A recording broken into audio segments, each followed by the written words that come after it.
Everyone in photography sooner or later is going to have a problem. And the problem is you're going to run out of disk space. Yes.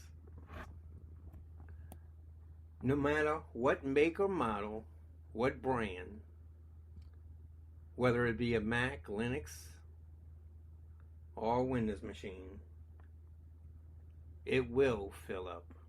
You're going to have too much disk space. Sure, you can purchase a whole bunch of these hard drives and you can have them scattered all over the room.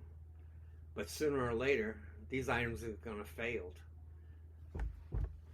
One day you're going to plug it up and it's going to be sitting on the shelf for many days, weeks, or years, and it's not going to work.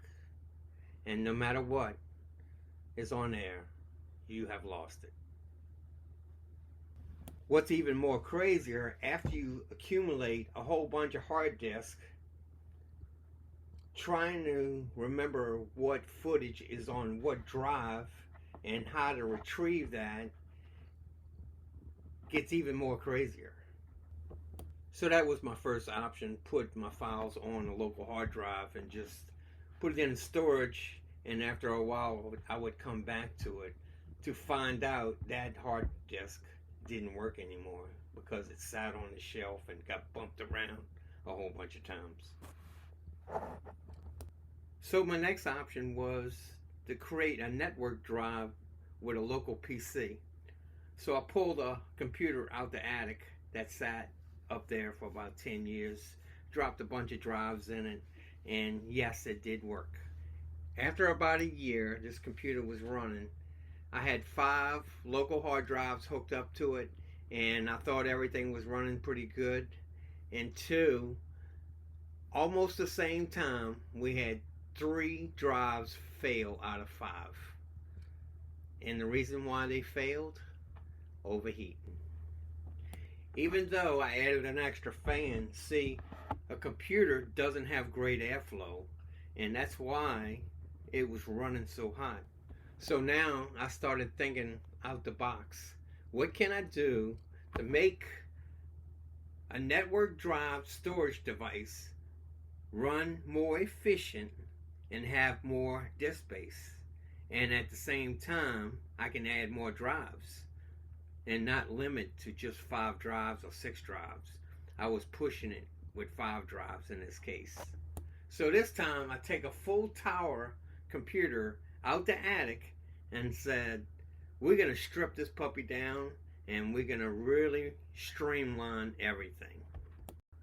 So this time we take every little bolt off, every little piece off, and strip everything away.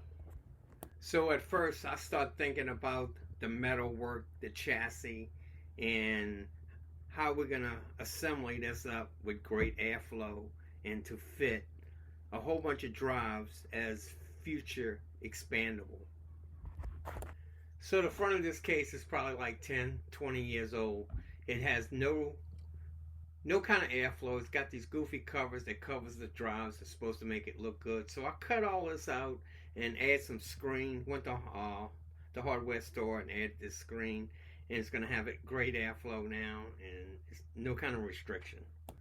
So another thing I had to do is create a spacer in between the front cover and the metal case, because I was going to put a set of fans right in the front.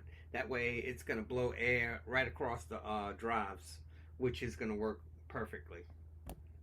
So the next thing I needed to do is actually get the motherboard fit on this mount, and it definitely didn't line up. So I definitely had to create some holes and do some drilling and put some spaces on there, and eventually I got it to line up and it worked great.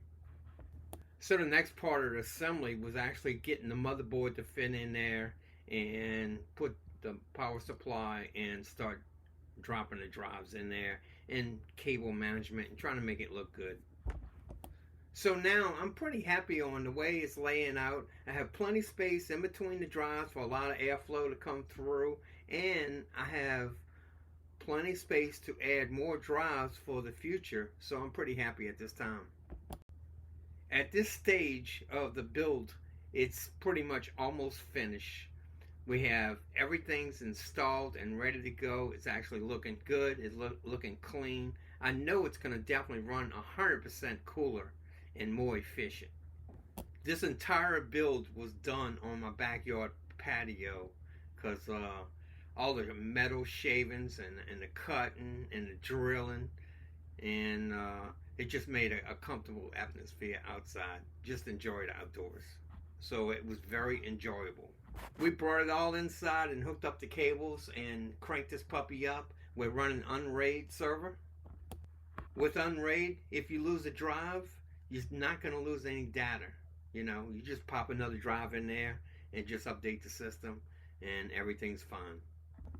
So this was our solution that we went to. It works very efficient and we like it.